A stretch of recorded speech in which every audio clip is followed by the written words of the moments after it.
ritual Jumat walaupun toh diamalkan hanya satu kali, tetapi pahalanya sebanding dengan sholat selama 100 tahun. Bayangkan nih, sholat 100 tahun. Dan juga ditambah dengan pahala puasa selama 100 tahun. Bayangkan ada orang yang puasa setiap hari selama 100 tahun. Ini hanya sebab ritual Jumat, walaupun diamalkan sekali saja. Oleh sebab itu marilah kita dengarkan, kita simak tentang dasar-dasar hadisnya. Karena setiap kita berpendapat, kita meyakini sesuatu, tidak boleh ngawur, harus berdasarkan dalil dari Al-Quran maupun dari hadisnya Nabi Muhammad SAW. Assalamualaikum warahmatullahi wabarakatuh. Bismillah walhamdulillah wassalatu wassalamu ala rasulillah Sayyidina wa maulana Muhammadin ibn Abdillah wa ala alihi wa sahbihi wa mawalah wa la hawla wa la quwwata illa billah, amma ba'd.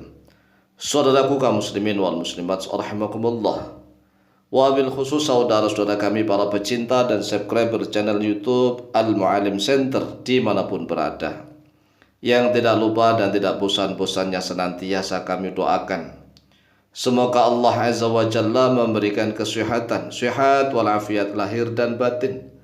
Semoga Allah Jalla Jalaluh memberikan rizki yang melimpah ruah, harta yang barokah, menjadikan anak-anaknya anak-anak yang soleh dan solihah, dzurriyyahnya dzurriyyah yang thayyibah, hidupnya sukses, bahagia dan selamat di dunia dan di akhirat. Amin amin Allahumma amin.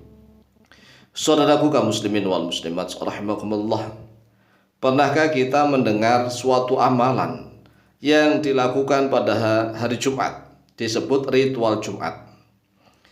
Ritual Jumat, yang namanya ritual, bukan hanya satu kegiatan tetapi rangkaian kegiatan, makanya disebut ritual Jumat. Jadi ada satu amalan ditambah amalan berikutnya, ditambah amalan berikutnya, begitu. Dan waktunya sampai sebelum Jumat, artinya sebelum khotib naik mimbar atau sebelum bubar Jumatan, begitulah. Sebelum terakhir bubar Jumatan. Jadi waktunya mulai kapan? Ya mulai dari setelah fajar. Hitungannya setelah fajar, bukan malam Jumat, bukan. Jadi hitungannya mulai fajar sotik masuk subuh. Ya kalau pas puasa itu biasanya sudah imsak ya. Kalau di Indonesia kan sudah imsak. Nah, mulai imsak itu sampai waktunya itu mendekati. Itu sebelum bubar sholat Jumat. Jadi ini perlu dicatat nih waktunya. Ritualnya dilakukan mulai dari pagi berarti. Pagi ya, mulai dari subuh begitu sampai sebelum bubarnya orang dari sholat Jumat. Ini ritualnya. Nah, ritualnya apa saja? Sebagaimana yang telah dijelaskan di dalam banyak hadis. Ini hadisnya sahih. Riwayat Imam Tirmidzi, Imam Abu Dawud, Ibnu Majah, An-Nasai, bahkan dikuatkan di dalam riwayat Imam Bukhari dan Muslim. An Aus bin Aus radhiyallahu anhu qala. Telah diriwayatkan dari Aus bin Aus radhiyallahu anhu qala, berkata oleh beliau Aus bin Aus, qala Rasulullah sallallahu alaihi wasallam, telah bersabda oleh Rasulullah sallallahu alaihi wasallam, man igtasala yaumal jumu'ati wa ghassala wa baqqara wa btakara wa dana wastama'a wa ansota, kana lahu bi kulli khutwatin yakhtuha ajru sanatin siyamuha wa qiyamuha. Rawahu Tirmidzi. Rasulullah sallallahu alaihi wasallam bersabda begini, man igtasala yaumal jumu'ati, man bermula siapa saja. Igtasala yang mandi oleh dia, man yaumal jumu'ati pada hari Jumat, wa ghassala dan menyebabkan mandi. Nah, ini ada mandi, ada menyebabkan mandi. Bagaimana maksudnya? Nah, bagi yang sudah punya pasangan, suami istri ini dianjurkan untuk melakukan hubungan. Nah, tapi kalau seandainya istrinya dalam keadaan berhalangan, bagaimana? Ya sama dengan si masih bujangan, yang masih jumluwati itu. Kalau jumluwati yang penting mandi. Ya, kalau istrinya dalam keadaan halangan atau dia sendiri halangan, yang karena nggak kuat misalnya, yang penting mandi. Mandi, ini adalah titik tekanannya. Mandinya ya mandi seperti mandi junub. Ingat nih, yang perlu dicatat mandinya seperti mandi junub, walaupun toh dia tidak dalam keadaan junub. Perhatikan, mandinya mandi besar seperti mandi besar, maksudnya itu rambut, mulai rambut ya keramas lah kalau bahasa kita, keramas. Jadi kalau mandi Jumat walaupun tidak dalam keadaan junub itu keramas. Nah, kalau melakukan dengan istri, wah, luar biasa nih, pahalanya double lagi nih. Kalau misalnya nih sebelum subuh, setelah subuh nih, yang penting mandi nih. Kalau malam-malam misalnya dilakukan itu, menurut para ulama beda lagi pahalanya. Beda lagi. Jadi kalau misalnya nih tempurnya malam hari, ini beda. Sekali lagi ya, yang kita bahas ini mulai dari terbit fajar, mulai dari imsak itu sampai sebelum bubarnya sholat Jumat. Yang penting mandi. Nah, kalau seandainya mau supaya mandi betulan, ya harus terpaksa nih dengan istrinya melakukan hubungan dulu supaya bisa mandi besar.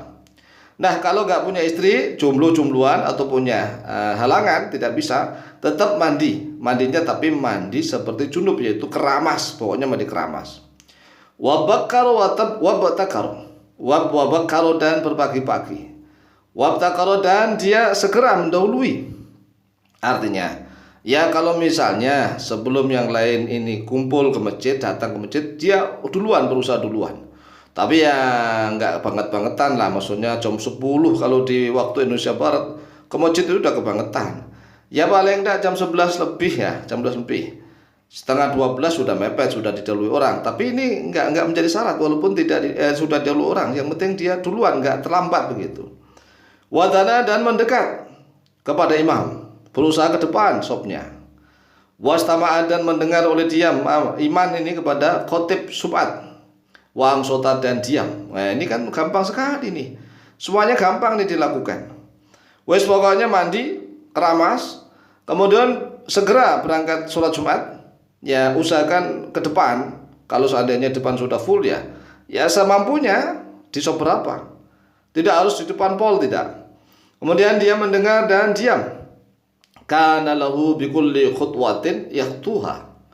Maka ada lahu baginya man bikulli khutwatin, dengan setiap langkah yahtuha yang melangkah oleh dia manha pada langkah itu, ajru sanatin. Ajru sanatin oleh pahala setahun. Ini pahalanya setahun. Siamuha yaitu puasanya setahun, wa qiyamuha dan sholatnya setahun. Bayangkan dulu nih, ini satu langkah loh yang dicatat oleh Allah bikulli khutwatin yahtuha. Satu langkahnya, satu langkah doang itu dicatat pahala setahun. Pahalanya apa? Pahala puasa setahun, pahala sholatnya setahun. Bayangkan. Lalu rumah kita dengan masjid kira-kira itu jaraknya berapa meter? Kalau seandainya jaraknya hanya 20 meter saja, biasanya langkah manusia itu setiap 1 meternya tiga kali. Itu rata-rata orang Indonesia. Setiap 1 meternya itu 3 kali.